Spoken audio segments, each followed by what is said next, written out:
కళ్ళనేరు చేస్తాం. జమ్మూ కాశ్మీర్ లో ఉగ్రవాదులు తెగబడ్డారు. దీంతో ఇప్పుడు కొత్త ఆపరేషన్ కు కేంద్ర ప్రభుత్వం నరేంద్ర మోడీ గారి ఆధ్వర్యంలో సిద్ధమవుతుంది. అత్యవసర సమావేశాన్ని ఏర్పాటు చేశారు. పాక్ భారత్ మధ్య యుద్ధం రాబోతుంది అనేటువంటి సంకేతాలు వస్తున్నటువంటి క్రమంలో అసలు వాస్తవ పరిస్థితి ఏంటని తెలుసుకున్నాం. ప్రస్తుతం సామాజిక, ఆర్థిక, రాజకీయ విశ్లేషకులు అలాగే విదేశాంగ విధానాల మీద, విదేశాంగం సంబంధించినటువంటి అంశాల మీద బాగా పట్టున్నటువంటి కోటిశ్వర గారు ఉన్నారు. ఆయనతో ఇంటరాక్ట్ అవుతారు. సార్ నమస్తే. నమస్తే సార్, భారత్ పాకిస్తాన్ మధ్య యుద్ధ వాతావరణం నెలకొంది, యుద్ధం రాబోతుంది అనేది ఇప్పుడు సోషల్ మీడియాలో బాగా వైరల్ అవుతుంది. అలాంటి పరిస్థితి ఉందంటారా? సోషల్ మీడియాలో అనేక అంశాలు వస్తుంటాయి, పోతుంటాయి.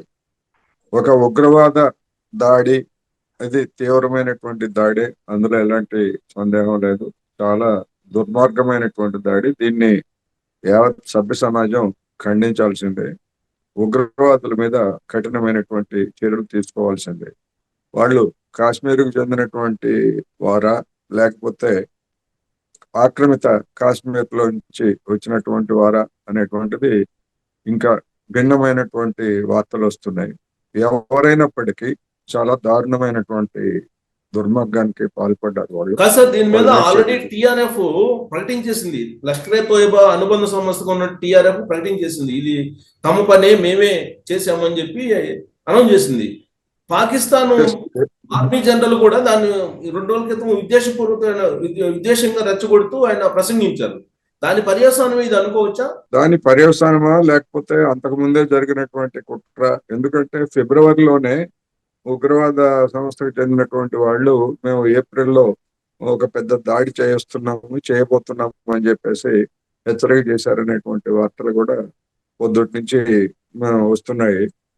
మరి ఇవన్నీ జరుగుతున్నప్పుడు ప్రభుత్వం ఏం చేస్తా ఉంది, మిలిటరీ గూఢచారి శాఖ ఏం చేస్తా ఉంది, అదేవిధంగా జమ్మూ కాశ్మీర్ లో ఉన్నటువంటి గూఢచారి శాఖ కావచ్చు, లేదా కేంద్ర గూఢచారి శాఖలు ఏం చేస్తున్నాయనేటువంటిది ఇప్పుడు పెద్ద ప్రశ్న.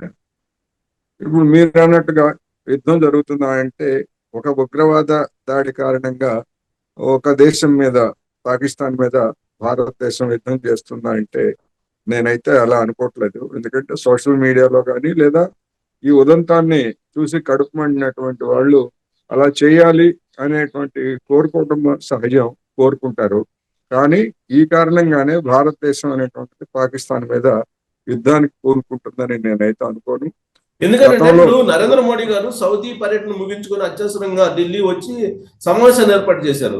జాతీయ సలహాదారుగా, భద్రతా సలహాదారు అజిత్ దోవల్ తో పాటు అందరూ మంత్రులతో కూడా సమావేశం ఏర్పాటు చేశారు. అని అంటే ఆ దిశగా అడుగులు వేయరు అనుకుంటున్నారా? ఆ దిశగా అడుగులు వేస్తారా లేదా అనేది అఫీషియల్ గా వాళ్ళు ప్రకటించిన తర్వాత మనకి అవుతుంది. మహా అయితే నేను అనుకోవటం, గతంలో పుల్వామా దాడి సందర్భంగా సర్జికల్ స్ట్రైక్ చేశారు. ఒక దాడి చేసి దాన్ని తర్వాత కంటిన్యూ చేయలేదు. అలాంటి దాడి ఏదన్నా చేసి ఈ దేశంలో ఉన్నటువంటి జనాభాకి ఒక భరోసా ఇచ్చేందుకు, లేదా పోయినటువంటి పరువు, కేంద్ర ప్రభుత్వ పరువు పోయింది ఇప్పుడు నా అభిప్రాయం ప్రకారం. ఆ పోయినటువంటి పరువును కాపాడుకోవడానికి అలాంటి పనులేమో చేస్తారు. కానీ యుద్ధానికి దిగుతారు అని అనుకుంటే, అని అయితే నేనైతే అనుకోవట్లేదు. ఒకవేళ అది కనుక జరిగితే మాత్రం దాని పర్యవసానాలు చాలా తీవ్రంగా ఉంటాయనేది గమనించాలి. అయితే రద్దు తర్వాత జరిగినటువంటి ఉగ్రవాద దాడి ఇది. పైగా అక్కడ ఉగ్రవాదులు కూడా 370 రద్దు, అలాగే పిఓకే అంశాలను ప్రస్తావించారు ఈ ఘాతుకానికి తలపడిన తర్వాత. ఇప్పుడు 2016లో పెద్ద నోట్ల రద్దు సమయంలో కూడా ఇదే ప్రధానమంత్రి కాశ్మీర్ లోను, దేశంలో ఇతర ఉగ్రవాదులకి డబ్బులు అందకుండా చేయడం కోసం పెద్ద నోట్లు రద్దు చేశాను అని చెప్పేసి చెప్పారు.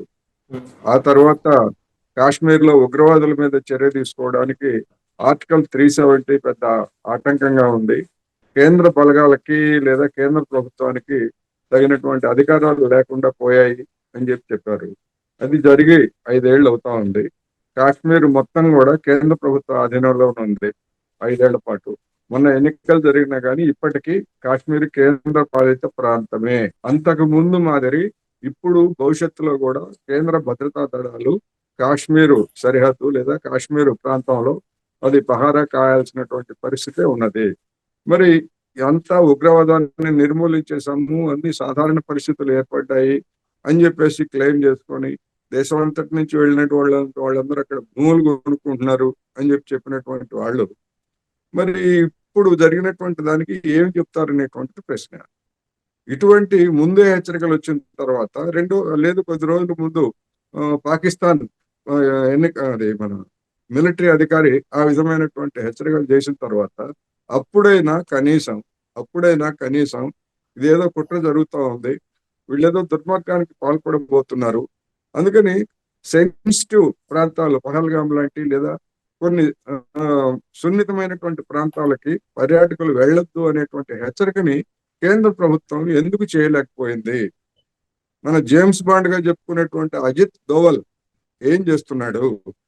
ఆయన టీం ఏం చేస్తా ఉంది? పాకిస్తాన్ లో ఉన్నటువంటి మన ఏజెంట్లు ఏం చేస్తున్నారు? లేదా కాశ్మీర్ లో ఉన్నటువంటి వాళ్ళు కానీ ఇతర దేశాల్లో పరిసరాల్లో ఉన్నటువంటి ఏజెంట్లు కానీ ఇటువంటి వాటిని ఎందుకు పసిగట్టలేకపోయారు? ఇలాంటి 1,15,00,000 ప్రశ్నలు ఈ ఉదంతంతో మనం ముందున్నాయనేది మనం ఇది గమనించాలి. పాక్ ప్రేరేపిత ఉగ్రవాదం అని చెప్పి అనుకోవాలా, దాని ప్రమేయం లేదనుకోవాలా? డెఫినెట్ గా పాకిస్తాన్ ప్రేరేపితమైనటువంటిది కాకుండా లేదా పాకిస్తాన్ ఆయుధాలు కానివ్వండి లేదా ఇతరతర డబ్బులు కానీ ఇవ్వకుండా కాశ్మీర్ లో ఉగ్రవాదం నిలబడేటువంటి పరిస్థితి లేదు. డెఫినెట్ గా సరిహద్దులకు ఆవల నుంచి వచ్చినటువంటి వాళ్ళు కావచ్చు, లేదా మన దేశంలో ఉన్నటువంటి వాళ్ళని కొంతమంది నిలబడుతుకొని ఉగ్రవాదులుగా మార్చడం కానీ డెఫినెట్ గా ఉంది. పాకిస్తాన్ ఉంది, ఇంకా పాకిస్తాన్ వెనకాల ఉన్నటువంటి దేశాలు అనేకం ఉన్నాయి. మన గత చరిత్రను చూసినప్పుడు మన దేశం అంటే కాశ్మీరు పంజాబ్ లో ఉగ్రవాదాన్ని రెచ్చగొట్టడానికి స్వయంగా అమెరికా పాకిస్తాన్ అడ్డం పెట్టుకొని పాకిస్తాన్ లో ఉగ్రవాదులను తయారు చేసి మన మీదకి ప్రయోగించినటువంటిది బహిరంగ రహస్యం. అది ఇవాళ మన దేశం అమెరికా చేతిలో అమెరికా చంకనికి కూర్చుంది కనుక అటువంటి పనులు నేరుగా చేయకపోవచ్చు, కానీ ఒకసారి అటువంటి ఉగ్రవాద శక్తులను తయారు చేసిన తర్వాత పాకిస్తాన్ లో ఉన్నటువంటి వాళ్ళు పాకిస్తాన్ మద్దతు తీసుకొని మన మీద దాడులు చేస్తున్నారు అనేటువంటిది స్పష్టం. అందువల్ల దాడి వెనుక అమెరికా ప్రమేయం ఉండే అవకాశం ఉంది అనే అనుమానం ఉందంటారా మీకు? అమెరికా అంటే ఇప్పుడు జరిగినటువంటి దాడి వెనకాల అమెరికా వాళ్ళు ప్రోత్సహించారని లేదా అమెరికా వాళ్ళు అవసరం ఉందని నేను అన్నాను, కానీ పాకిస్తాన్ కి ఇప్పటికీ పాకిస్తాన్ తో సంబంధాలు లేవు, మేము పాకిస్తాన్ ఖండిస్తున్నామని చెప్పినప్పటికీ భారతదేశంతో ఏ విధమైనటువంటి సన్నిహిత సంబంధాలు అమెరికా కొనసాగిస్తున్నదో పాకిస్తాన్ తో కూడా అదే విధమైనటువంటి సన్నిహిత సంబంధాలు అమెరికాకి ఉన్నాయి. ఈ దాడుల వెనుక, ఇప్పుడు జరుగుతున్నటువంటి ఉగ్రవాద దాడుల వెనుక అమెరికా హస్తం ఎంత ఉంది ఏమిటనేటువంటిది మనం తర్వాత వెరిఫై చేసుకోవాల్సిందే. అంటే ఒకటి ఇప్పుడు ఏంటంటే ఇప్పుడు రెసిప్రోకల్ ట్యాక్స్ వీటన్నిటితోటి గందరగోళ పరిస్థితుల్లో అమెరికా వెళ్ళిపోయింది. అమెరికాలో ఉండేటువంటి ఆ ఆయుధ సంపత్తిని భారత్ అమ్ముకోవాలి, బట్ భారత్ కూడా ఇప్పుడు సహకరించట్లేదు అమెరికా పూర్తి స్థాయిలో అనేది ఒక వార్త వినిపిస్తుంది రెసిప్రోకల్ ట్యాక్స్ విషయంలో. ఇలాంటి సందర్భంలో యుద్ధ వాతావరణం క్రియేట్ చేస్తే వాళ్ళ ఆయుధాలను అమ్ముకోవచ్చు అనే ఉద్దేశంతో పరోక్షంగా అమెరికా రెచ్చగొడుతుందా పాకిస్తాన్ ని? రెచ్చగొట్టేటువంటి అవకాశాలు 100% ఉన్నాయి. అయితే అలా చేసిందా లేదా అనేటువంటిది మనం నిర్ధారించుకోకుండా ప్రాథమికమైనటువంటి ఆధారాలు లేకుండా మనం అయితే చెప్పలేము. ఎందుకంటే అమెరికా ఎంతకైనా తెగిస్తుంది. ఇవాళ అమెరికా చాలా ఇబ్బందికరమైనటువంటి పరిస్థితుల్లో ఉంది. అందుకని భారతదేశాన్ని లొంగ తీసుకోవడానికి జేడీ వ్యాన్స్ ని పంపించారు. జేడీ వ్యాన్స్ ని పంపించి జేడీ వ్యాన్స్ ఏమని చెప్పి వెళ్ళాడు? మీరు మా ఆయుధాలు కొనాలా, మా చమురు కొనాలి, మా వాల్మార్ట్ కి మా అమెజాన్ కి ఇక్కడ స్టోర్లు తెరవడానికి రిటైల్ స్టోర్లు తెరవడానికి మీరు అంగీకరిస్తారా లేదా మీరు చెప్పండి అని చెప్పేసి వార్నింగ్ ఇచ్చి వెళ్ళాడు. అందువల్ల అమెరికా కుట్రలు అమెరికాకు ఉన్నాయి. అయితే తక్షణమే జరిగినటువంటి దానికి అమెరికాకి సంబంధం ఉందా లేదనేటువంటిది మనం నిర్ధారించుకోవాలి. కొంత సమయం తీసుకున్న తర్వాత మాత్రమే దాని మీద మనం మాట్లాడచ్చు. ఇంకోటి ఏంటంటే గతంలో 2000 సంవత్సరంలో బిల్ క్లింటన్ వచ్చినప్పుడు ఇలాంటి దాడే జరిగింది. ఇప్పుడు జేడీ వాన్స్ వచ్చిన సందర్భంగా ఇలాంటి దాడే జరిగిందని సారూప్యత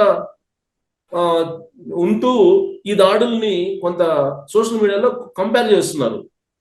అప్పుడు ఇదే జరిగింది, బిల్ క్లింటన్ వస్తే ఇప్పుడు జేడీ వాన్స్ వచ్చినప్పుడు. అంతకు ముందు బిల్ క్లింటన్ రాకముందు భారతదేశము మన వాజ్పేయి గారి హయాంలో అణు పరీక్ష జరిపింది. అణు పరీక్ష జరిపినప్పుడు మన దేశం మీద అమెరికా ప్రభుత్వం ఆంక్షలు విధించింది. ఆంక్షలు విధించిన తర్వాత ఆనాడు ఉన్నటువంటి మన ప్రభుత్వం వాటిని ఖాతరు చేయలేదు. ఖాతరు చేయని పరిస్థితుల్లో అనివార్యమై అమెరికాకి తన వస్తువులను అమ్ముకోవడానికి లేదా భారత్ మార్కెట్ కోసం ఒక అడుగు దిగి క్లింటన్ రూపంలో వచ్చాడు. వచ్చినప్పుడు కొన్ని ఉదంతాలు జరిగిన మాట వాస్తవం. అయితే ఇప్పుడు జరిగినటువంటి దానికి కూడా కొంతమంది పోలికలు పెడుతున్నారు. దానికి నిజంగా దానికి అటువంటిది ఉన్నదా? అటువంటిది కనుక ఉండేట్లయితే అది అమెరికా హస్తం కూడా ఉండొచ్చు. ఎందుకంటే అంటే ఇప్పుడు ఒకటేంటండి, పాకిస్తాన్ ఇప్పుడు అంత జరిగినటువంటి దాడికి, స్వతంత్రంగా క్లింటన్ వచ్చినప్పుడు జరిగిన దాడికి సైనికుల దుస్తుల్లో వచ్చి చేసినటువంటి దాడులు ఈ రెండు అని చెప్పి కంపేర్ చేస్తున్నారు. అదే ఉంది. ఇప్పుడు ఉగ్రవాదులు కాశ్మీర్ లో ఉగ్రవాదులు అనేక సందర్భాల్లో సైనిక దుస్తుల్లోనే వచ్చి దాడులు చేశారు గతంలో కూడా. ఇప్పుడు ఏదో మొట్టమొదటిసారి చేసింది కాదు. ఎందుకంటే ఆ విధంగా చేయడం అనేది గతంలో కూడా జరిగింది. ఇదేమి కొత్త ఏమి కాదు. అయితే మీడియాలో దాని మీద కొంచెం చెలువులు పలువులు కల్పిస్తున్నారు తప్ప అదేమి కొత్త కాదు. అనేక మంది చోట్ల అనేక ఉగ్రవాదులు ఇప్పుడు నార్త్ ఈస్టర్న్ స్టేట్స్ లో కానీ లేకపోతే అనేక చోట్ల సైనికుల దుస్తులతోనే లేదా వాళ్ళ సైనికుల మాదిరే వచ్చి కాల్పులు జరుపుతాయి. ఇటువంటివన్నీ కూడా కామన్, అనేక దేశాల్లో జరుగుతుంది. ఇప్పుడు ఇక్కడ కూడా జరిగింది. అయితే సమస్య ఏంటంటే ఇప్పుడు ఇక్కడ జరిగినటువంటి తీరును చూసి నువ్వు హిందువా ముస్లిమా అని చెప్పేసి పరిశీలించి, హిందూ అయితే కాల్చి ముస్లిం అయితే పక్కన పెట్టేసి పరీక్ష చేసి అంత ఆరామంగా అంత తీరిగ్గా అంత దుర్మార్గం జరుపుతూ ఉంటే ఆ ప్రాంతంలో భద్రతా దళాలు కానీ లేదా నిఘా సిబ్బంది కానీ ఎందుకు లేరు? ఎందుకు ఏర్పాటు చేయలేదు? అటువంటి సున్నితమైనటువంటి ప్రాంతం, అందులోనూ తప్పించుకుపోవడానికి వీలైనటువంటి ప్రాంతం. చెప్తున్నారు కదా, వస్తే గుర్రాల మీద రావాలా లేకపోతే హెలికాప్టర్ల మీద కిందికి దిగి రావాలని చెప్తున్నారు కదా. అవును. అటువంటి సున్నితమైనటువంటి ప్రాంతానికి, అటువంటి ప్రమాదకరమైనటువంటి ప్రాంతానికి మరి పర్యాటకుల్ని అనుమతించేటప్పుడు తగినటువంటి జాగ్రత్తలు తీసుకోవాల్సినటువంటి బాధ్యత ఉన్నదా లేదా అనేది ప్రశ్న. కోడిశ్ర గారు, ఇప్పుడు వాళ్ళేమో ముస్లిమేతరుల్ని టార్గెట్ చేశారు, అట్ ద సేమ్ టైం మహిళలను వదిలిపెట్టారు, పురుషులను మాత్రమే టార్గెట్ చేశారు. గతంలో ఉగ్రవాదులు ఇలా చేశారా? గతంలో ఉగ్రవాదులు ఇలా చేయలేదు. కొన్ని దేశాల్లో ఇలాంటి ఒకటి రెండు ఉదంతాలు ఉన్నాయి కానీ కాశ్మీర్ విషయానికి వస్తే ఇప్పుడు ఇదే బహుశా నేను అనుకోవటం ఇదే మొదటిసారి ఈ విధంగా అంటే విచక్షణ పాటించి చంపేయడం అనేటువంటిది. ఎందుకు అంటే దీని వెనకాల ఉన్నటువంటి దాన్ని కూడా మనం అర్థం చేసుకోవచ్చు. ఈ దేశంలో, భారతదేశంలో మైనారిటీలని విడిగా చేసి 80% 20% పేరుతోటి లేకపోతే ఇంకొక పేరుతోటి చేస్తున్నప్పుడు ఉగ్రవాదులు కూడా దానికి దోహదం చేసే విధంగా, లేకపోతే ఇలాంటి ఉన్మాదాన్ని ఇక్కడ 80% ఎట్లాంటి ఉన్మాదం ఎలా ఎక్కించుకుంటున్నారో అక్కడ ఉన్నటువంటి వాళ్ళు కూడా అదే ఉన్మాదంతో వ్యవహరించేటువంటి వాళ్ళు అటువైపు నుంచి కూడా ఉండొచ్చు. అందుకనే దీన్ని ఒక హిందువుల మీద దాడిగా చిత్రీకరిస్తే ఇక్కడ ఉన్నటువంటి ప్రభుత్వాన్ని లేదా ఇక్కడ ఉన్నటువంటి వివాదాలని మరింత పెంచవచ్చు అనేటువంటి కుట్ర కూడా దీని వెనకాల ఏమన్నా ఉందా దీనికి అనేటువంటి అనేక కోణాలు దీనిలో ఉన్నాయి. డెఫినెట్ గా ఇవాళ కాకపోతే రేపు ఎల్లుండికైనా మనకి వివరాలన్నీ వస్తాయి ఎందుకు ఇట్లా చేశారు. పాకిస్తాన్ రక్షణ మంత్రి కొద్దిసేపటి క్రితం మాట్లాడారండి. ఆయన చెప్తున్న దాని ప్రకారం ఏంటంటే నాగాలాండ్, ఛత్తీస్గఢ్, మణిపూర్ వీటన్నిటిలో చాలా గొడవలు ఉన్నాయి భారతదేశంలో. అది ఉగ్రవాదుల చేసిన దాడి కాదు, అది వాళ్ళు అంతర్గతంగా జరిగినటువంటి దాడి అని చెప్పి పాకిస్తాన్ రక్షణ మంత్రి పాకిస్తాన్ రక్షణ మంత్రి చెప్పినా లేకపోతే పాకిస్తాన్ ప్రధానమంత్రి చెప్పినా తప్పించుకోవడానికి చెప్పేటువంటి మాటలు, వాటిని మనం పరిగణలోకి తీసుకోవాల్సినటువంటి అవసరం లేదు. దానిలో ఒక సత్యం ఏమిటంటే మరి మిగతా ప్రాంతాల్లో ఉగ్రవాద చర్యలు సాగుతున్నాయి కదా. ఉగ్రవాదాన్ని మేము నిర్మూలించాము అని చెప్పేసి అది వామపక్ష తీవ్రవాదం కావచ్చు, లేకపోతే ఈశాన్య రాష్ట్రాల్లో వేర్పాటువాదం కావచ్చు, లేదా ఇంకొక రూపంలో ఉన్నటువంటివి కావచ్చు, అటువంటి అన్ని కూడా కొనసాగుతున్నాయి. అందుకని ఆర్టికల్ 370 తోటి ఉగ్రవాదాన్ని నిర్మూలించామని చెప్పేసి భుజాలు జరుగుతున్నటువంటి వాళ్ళకి అప్పుడే నాలాంటి వాళ్ళు అనేక మంది చెప్పాం, ఉగ్రవాదానికి ఆర్టికల్ 370కి సంబంధం లేదు, దాని మూలాలు వేరు, దాని యొక్క లక్ష్యాలు వేరు. ఇది రద్దు చేసిన తర్వాత కూడా మళ్ళా ఉగ్రవాద చర్యలు పూర్తిగా అంతరించిపోవు అని చెప్పిన తర్వాత గడిచినటువంటి 5 సంవత్సరాల్లో కూడా చిన్న పెద్ద ఉదంతాలు జరుగుతూనే ఉన్నాయి. ఇప్పుడు ఇవాళ నిన్న దాడి చేసినటువంటిది కొత్త అవుట్ ఫిట్ అని చెప్తున్నారు. సార్, ఇప్పుడు ఈ పరిణామాన్ని అనుకూలంగా మార్చుకుంటూ నరేంద్ర మోడీ పిఓకే అనే అంశాన్ని తెర మీద తీసుకొచ్చి పిఓకేని ఏదో స్వాధీనం చేసుకుంటారు అని అంటున్నారు. అది ఆ దిశగా అడుగులు పడతాయి అంటారా? పిఓకేని స్వాధీనం చేసుకోవాలన్నా గానీ మరొక దేశం మీద యుద్ధం చేసినట్లే అవుతుంది. యుద్ధం తప్ప మరొకటి కాదు. ఆ యుద్ధానికి ఎంతో సన్నాహాలు చేయాల్సి వస్తుంది. సన్నాహాలకు అన్నింటికంటే మించి మన దగ్గర మన చేతి చమురు పెద్ద మొత్తంలో వదులుతుంది. అటువంటి పరిస్థితుల్లో అటువంటి సన్నాహాలు లేవు ఆకస్మికంగా యుద్ధం చేయడానికి. అటువంటి ఆర్థిక పరిస్థితి మన దేశంలో లేదు. అందువలన ఇప్పుడు ఏదో దీన్ని అవకాశంగా తీసుకొని అలాంటిదే గనక అయ్యేట్లయితే గడిచినటువంటి 10 సంవత్సరాల్లో ఉగ్రవాద దాడులు అనేకం జరిగాయి. ఆ దాడులు జరిగినప్పుడు మరి పిఓకే మీద అటువంటి యాక్షన్ ఏమీ తీసుకోలేదు. ఇప్పుడు ప్రస్తుతం పాకిస్తాన్ చాలా బలహీనంగా ఉంది కాబట్టి ఇదే సరైనటువంటి సమయం అని చెప్పి కదా. పాకిస్తాన్ బలహీనంగా ఉందంటే ఆర్థికంగా బలహీనంగా ఉండొచ్చు తప్ప దాని మిలిటరీ శక్తిని లేదా అమెరికా ఇచ్చినట్టు F-16 విమానాలు, ఇతర ఆయుధాలు అన్ని దాని దగ్గర ఉన్నాయి. ఆ విమానాలన్నిటినీ లేదా ఆయుధాలన్నిటినీ అమెరికా ఎప్పటికప్పుడు రిపేర్ చేసి అప్డేట్ చేసి ఇస్తూ ఉంది. అందుకనే చెప్పాను, అమెరికా మన దేశంతో ఒకవైపు స్నేహం చేస్తూనే పాకిస్తాన్ ఏం వదులుకోలేదు. దానికి కావలసినటువంటి ఆధునికమైనటువంటి F-16 యుద్ధ విమానాలతో సహా అన్నిటినీ సరఫరా చేస్తూ ఉంది. అందుకని బలహీనంగా ఉన్నది అనే పేరుతోటి ఒకవేళ యుద్ధానికి తలపడాలనుకుంటే భారతదేశం కూడా అంత బలంగా అయితే లేదు దేశంలో ఆర్థిక పరిస్థితి. అందుకని అటువంటిది ఒకవేళ అది గనక చేసేట్లయితే అది దుస్సాహసమే అవుతుంది అనేది మాత్రం నా అభిప్రాయం. ఎందుకంటే ఒక దేశం యుద్ధానికి కావాలంటే ఏదో మనం కర్రలు తీసుకొని రాళ్ళు వేసుకొని కొట్టుకుంటే ఏదో అయిపోయింది యుద్ధం అని కాదు అది.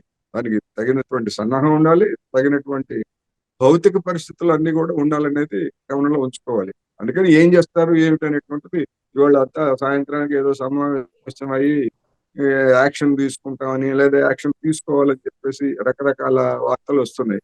ఏం చేస్తారు ఏమిటనేటువంటిది ప్రకటించేంత వరకు మనం వెయిట్ చేయడం మంచిదనేది. జమ్మూ కాశ్మీర్ సీఎం ఒమర్ అబ్దుల్లా కూడా ఆయన కూడా పిఓకి ఆక్యుపై చేసుకుంటే మేమేమన్నా కాదన్నామా, మీరు ఆక్యుపై చేయండి అని చెప్పి ఇటీవల కాలంలో 2-3 సార్లు స్టేట్మెంట్లు కూడా ఇచ్చారు.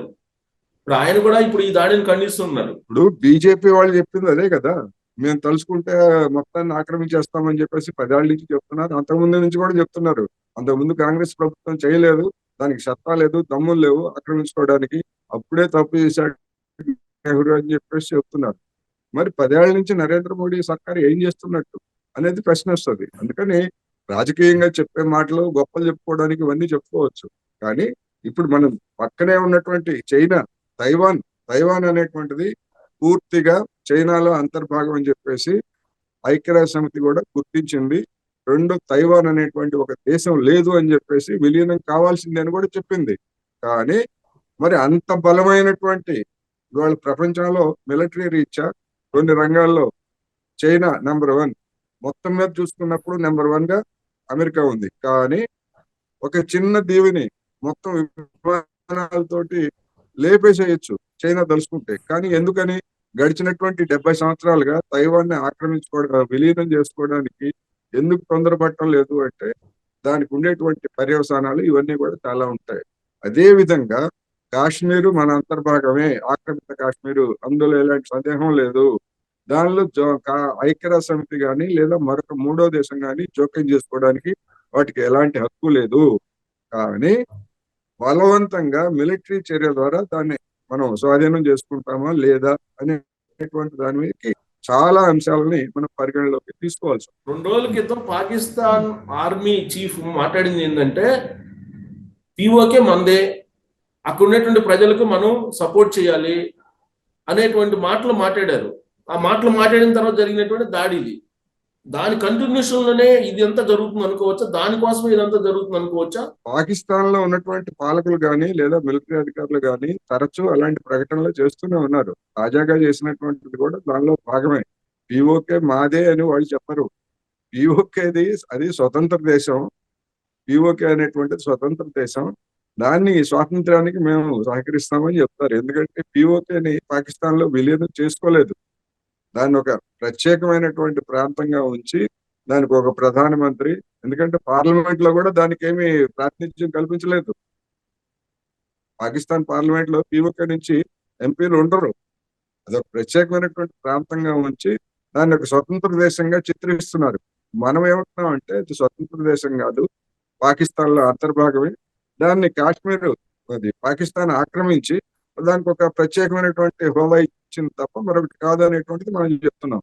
అందుకనే ఆ రోజు పిఓకే ప్రత్యేకమైన హోదా ఇచ్చి ప్రధానమంత్రి ఇచ్చి అట్లా చెప్పినందువల్లనే భారతదేశం కూడా కాశ్మీర్ కి ఆర్టికల్ 370 ఇవ్వడం, అదే విధంగా కాశ్మీర్ ముఖ్యమంత్రిని ప్రధానమంత్రి అని చెప్పేసి ఆ రోజు ప్రత్యేకమైనటువంటి ఒక రాజ్యాంగాన్ని ఇచ్చి ఎస్ మేము కూడా మీ గుర్తింపుని ఇస్తామని చెప్పడం కోసం ఆ విధంగా ఇచ్చారు. ఇదంతా హిస్టరీ. ఈ అవకాశాన్ని తీసుకొని ఏదో ఆ విధంగా చేస్తారని నేనైతే అనుకోవట్లేదు. ఒకవేళ నిజంగా చేస్తారా లేదనేటువంటి మనం చూడాల్సి. ఇప్పుడు లష్కరే తోయిబాకు సంబంధించినటువంటి కమాండర్ సైఫుల్లా అనే అతను ఈ ఆపరేషన్ మొత్తం చేశారని చెప్తున్నారు. అదేమో పాకిస్తాన్ ఐఎస్ఐకి అలాగే ఉన్నతాధికారులకు కూడా ఈ సైఫుల్లా చాలా క్లోజ్ అని చెప్తున్నారు. ఇలాంటి పరిస్థితుల్లో ఐక్యరాజ్య సమితి జోక్యం చేసుకోదంటారా? ఐక్యరాజ్య సమితి ఏం జోక్యం చేసుకోగలదంటే ఆ లష్కరే తోయిబాని ఉగ్రవాద సంస్థగా ప్రకటిస్తుంది. ఆ ఉగ్రవాద సంస్థగా ప్రకటించిన దాని మీద ఏ చర్యలు తీసుకున్నారని చెప్పేసి పాకిస్తాన్ ప్రభుత్వాన్ని క్వశ్చన్ చేస్తుంది. అంతకు మించి ఐక్యరాజ్య సమితి చేసేది ఏమి లేదు. లష్కరే తోయిబాని ఆల్రెడీ నిషేధించింది, ఐక్యరాజ్య సమితి నిషేధించింది. హలో, అమెరికా కూడా దాని నిషేధిత ఉగ్రవాద సంస్థ కింద చూస్తుంది. అయితే దాని నుంచి పుట్టుకొచ్చిన సంస్థ ఇప్పుడు టిఆర్ఎఫ్, అది ది రెసిస్టెన్స్ ఆర్గనైజేషన్ ఏదో ఉంది, టిఆర్ఎఫ్ అనే పేరుతోటి ఫ్రంట్. అందుకనే లష్కరే తోయిబా మీద నిషేధం ఉంది కనుక కొత్త పేరుతోటి పుట్టుకొస్తుంది. ఇట్లాంటి ఒకవేళ దీని మీద కూడా నిషేధం పెట్టారనుకోండి ఇంకొక పేరుతో వస్తారు. తెగబడ్డటువంటి ఉగ్రవాదుల్ని పట్టుకునేందుకు, వాళ్ళని శిక్షించేందుకు జల్లెడ పడుతూ ఉన్నారు అక్కడ ఆ ప్రాంతంలో. మరి అది ఆపరేషన్ అనేది చాలా వేగంగా జరుగుతుంది. ఇప్పుడు ఇంకోవైపు ఎన్కౌంటర్ జరిగింది అక్కడ, ఒక ఇద్దరు ఉగ్రవాదుల్ని కాశ్మీర్ దక్షిణ ప్రాంతంలోనే కాల్ చేశారు. ఇదంతా వెంటనే ఈ సంఘటన జరిగిన తర్వాత భారత ప్రభుత్వం రెస్పాన్స్ బాగానే అయినట్టు కనిపిస్తుందా? ఇప్పుడు కాశ్మీర్ లో జరిగేటువంటి ఎన్కౌంటర్స్ మీద భిన్నమైనటువంటి అభిప్రాయాలు ఉన్నాయి. ఎందుకంటే అక్కడ ఉగ్రవాదుల్ని పట్టుకోలేకపోవడంలో విఫలమైతే ఎవరినో వాడిని అమాయకుల్ని కాల్ చేసి వాళ్ళు ఉగ్రవాదులని చిత్రించారనేటువంటి గతంలో ఆరోపణలు వచ్చాయి. అదే విధమైనటువంటి ఇప్పుడు ఇంత పెద్ద ఉదంతం జరిగిన తర్వాత జనాలుగా మన వాళ్ళు కూడా ఇతను చంపేశారులే అనేటువంటి అనిపించడం కోసం ఫేక్ ఎన్కౌంటర్ అయినా చేయొచ్చు, అమాయకులనైనా కాల్చుండొచ్చు, నిజంగా ఉగ్రవాదులను కూడా కాల్చుండొచ్చు. ఏం జరిగిందనేటువంటి మనం చెప్పలేం. కానీ దానికి దీనికి ఎలాంటి సంబంధం లేదు. ఎందుకంటే ఉగ్రవాదుల చొరబాటు అనేటువంటి నిరంతరం సాగుతున్నటువంటి ప్రక్రియ. ఎదుర్కోవడం లేదా ఇవన్నీ ఒకటి. అందుకని దీనికి దానికి సంబంధం ఉందని నేనైతే అనుకోవట్లేదు. ఒకవేళ వాళ్ళు నిజంగానే ఉగ్రవాదులు అయితే మంచిదే, ఉగ్రవాద నిరోధక చర్యల కింద కాల్చిపారాల్సిందే. కానీ దేశ జనం యొక్క దృష్టిని మళ్లించడానికి ఫేక్ ఎన్కౌంటర్లు గతంలో మాదిరిగా చేస్తుంటే మాత్రం దాన్ని మనం సమర్థించాల్సినటువంటి అవసరం లేదనేది నా. ఇప్పటి వరకు భారత్ పాకిస్తాన్ సరిహద్దుల మధ్య కొంత ప్రశాంతమైన వాతావరణం ఉంది అని చెప్పి గత కొంతకాలంగా అనుకుంటున్నాం. ఇక నుంచి మళ్ళా ఉద్రిక్త పరిస్థితులు నెలకొనే ఛాన్సెస్ ఉన్నాయా? మధ్య మధ్యలో అప్పుడప్పుడు మన మీడియా దృష్టికి పెద్దగా రాకపోవచ్చు, కానీ కవ్వింపులు అనేటువంటివి మన వైపు నుంచి అటువైపు నుంచి భారత్ పాకిస్తాన్ మధ్య సరిహద్దుల మధ్య అప్పుడప్పుడు చర్యలు జరుగుతూనే ఉన్నాయి. రెండో పక్షాలు కూడా జాగ్రత్త పడతాయి. అటు ఉగ్రవాదులు జాగ్రత్త పడతారు, ఇటు మన దేశం నిఘా సంస్థలు కూడా. ఇది నిఘా సంస్థల పరిస్థితి ఇవాళ భారతదేశంలో ఉన్నటువంటి నిఘా సంస్థలు. అందుకని నిఘా సంస్థలకు కూడా ఇది ఒక పెద్ద సవాలే. ఏం చెప్తారు? ఇప్పటి వరకు 5 ఏళ్ల క్రితం పుల్వామాలో జరిగినటువంటి దాడి ఎట్లా జరిగిందనేది ఇంతవరకు మన దేశంలో ఉన్నటువంటి జనానికి తెలియదు. కేంద్ర ప్రభుత్వం కానీ మిలిటరీ గూఢచార శాఖ కానీ ఎట్లా ఒక మిలిటరీ కాన్వాయ్లోకి ఒక ట్రక్ ఎట్లా వచ్చింది, కాల్పులు ఎట్లా జరిపారు, అంతమంది ప్రాణాలు ఎలా తీశారనేటువంటిది ఇంతవరకు మనకు తెలియదు, చెప్పలేదు. అదొక పెద్ద రహస్యం, చరిత్రలో తెలియనటువంటి నిగూఢ రహస్యాలు అదొకటిగా మిగిలిపోయింది. అందుకని ఏం జరిగింది ఏమిటి అనేటువంటిది మనకి స్పష్టంగా తెలియాల్సి ఉంది. సార్, ఫైనల్ గా ఇప్పుడు అమెరికాలో కానీ లేదా కెనడాలో కానీ ఈ మధ్య కాలంలో పాకిస్తాన్ లో కూడా కొంతమంది ఉగ్రవాదులు చనిపోవడం, అంటే వాళ్ళే కాల్చుకొని చనిపోవడం, లేదంటే ఖలిస్తానీ ఉద్యమకాలు చనిపోవడం, ఇవన్నీ కూడా నరేంద్ర మోడీ గారికి, అమిత్ షా గారికి చుడుతూ ఉన్నారండి. దాని ఫలితమా ఇదంతా? ఎవరు చుడుతున్నారు? సోషల్ మీడియాలో సంఘ పరివారికి చెందినటువంటి వాళ్ళు లేదా నరేంద్ర మోడీ అభిమానులుగా ఉన్నటువంటి వాళ్ళే చుడుతున్నారు. మన సోషల్ మీడియాలో నేను పేరు చెప్పను కానీ ఒక జర్నలిస్టు నిరంతరం అదే పని. ఎవరినైనా లేపేస్తే చూసారా మన వాళ్ళు లేపేశారు, పాకిస్తాన్ లో వాళ్ళు లేపేశారు, కాశ్మీర్ లో వాళ్ళు లేపేశారు అని చెప్పేసి సొమ్ము చేసుకుంటున్నారు సోషల్ మీడియాలో. నేను మీకు కావాలంటే మీకు పర్సనల్ గా నేను పంపిస్తా. ఎవరు చేస్తున్నారు వీళ్ళ ఇట్లాంటి వాళ్ళ పనులన్నీ? అందుకని మరి అటువంటి అటువంటి వాటిని నరేంద్ర మోడీకి ఆపాదించేటప్పుడు వాటన్నిటిని ఎందుకని తీసేయరు? అనేక పోస్టుల్ని తీసేయమని చెప్పేసి కేంద్ర ప్రభుత్వము ఆయా సామాజిక మాధ్యమాలని ఆదేశిస్తున్నప్పుడు మరి ఇలాంటి నరేంద్ర మోడీకో లేకపోతే అమిత్ షాకో లేకపోతే మన రా సంస్థకో ఆపాదిస్తున్నటువంటి ఈ హత్యల్ని తొలగించమని చెప్పేసి ఎందుకని కేంద్ర ప్రభుత్వం చర్య తీసుకోవట్లేదు? ఎందుకనంటే ఓ మన వాళ్ళు చేస్తున్నారు చూడండి, లేపేస్తున్నారు చూడండి, వాళ్ళు లేపేశారు, వీళ్ళు లేపేశారు. అటువంటి చర్యలకు కూడా ఒకవేళ నిజంగా అటువంటి వాటి వెనకాల మన రాహస్తం ఉండి ఉంటే ఇప్పుడు ఇలాంటి వాళ్ళని ప్రోత్సహించడానికి కూడా అక్కడ ఉన్నటువంటి ఉగ్రవాద సంస్థలు తెగబడవచ్చు. అందుకని ఇది ఒక చట్ట ప్రకారము లేకపోతే ఒక పద్ధతి ప్రకారం చేస్తే దాన్ని ఎవరు చేయరు. కానీ వ్యక్తిగతమైనటువంటి టార్గెటెడ్ కిల్లింగ్స్ చేస్తే వాళ్ళు మన దేశంలో ఉన్నటువంటి వాళ్ళని కూడా చేస్తారు. మనం మన సంస్థలు బయట చేసినప్పుడు వాళ్ళకి మాత్రం అది సాధ్యం కాదా? సాధ్యం అవుతుంది కదా. అది ఆ పద్ధతి పరి- కాదనేది ఆ పరిణామాల ప్రభావం అయితే ఇలాంటి దాడుల్లో వెనక ఉందంటారా? ఇప్పుడు రీసెంట్ గా లష్కరే తోయిబాకు సంబంధించిన అతను కరాచీలో చనిపోయాడు, కాల్చేశారు, వాళ్ళ సంస్థ వాళ్ళే కాల్చేశారు. అదే చెప్తున్నాను నేను, అదే ఉం. చెప్తున్నా. ఇప్పుడు ఆ హత్య వెనకాల మన వాళ్ళ హస్తం ఉందని చెప్పేసి ఇక్కడ ఉన్నటువంటి సోషల్ మీడియాలో, మన తెలుగు సోషల్ మీడియాలో కూడా పేరు మోసినటువంటి వాళ్ళు కొంతమంది ఉన్నారు. వాళ్ళు కూడా ఉం. పెట్టడం అందరికి తెలిసిందే. మరి ఆ ఉం. మాత్రం వాడికి తెలియదా? అప్పుడు ఆ లష్కరే తోయిబా వాడి అభిమానులుగా ఉన్నటువంటి వాళ్ళు మనం కూడా ఏదో ఒకటి కక్ష తీర్చుకుందాం అని చెప్పేసి ఇట్లాంటి అమాయకుల్ని హత్య చేయిస్తే బాధ్యులు ఎవరు దానికి? సోషల్ మీడియానా? ఆ పోస్టులు పెట్టేవాళ్ళ? వాటిని చూస్తూ ఊరుకున్నటువంటి కేంద్ర ప్రభుత్వమా? ఎవరిది బాధ్యత? ఇది సమస్య.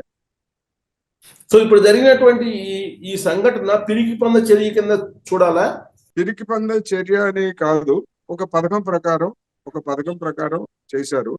ఆ పథకం వెనకాల ఎవరున్నారు, ఏ లక్ష్యంతో చేశారు, ఎందుకు చేశారు అనేటువంటి వెల్లడి కావాల్సి ఉందనేది నేను చెప్తాను. Right sir, thank you very much. Thank you.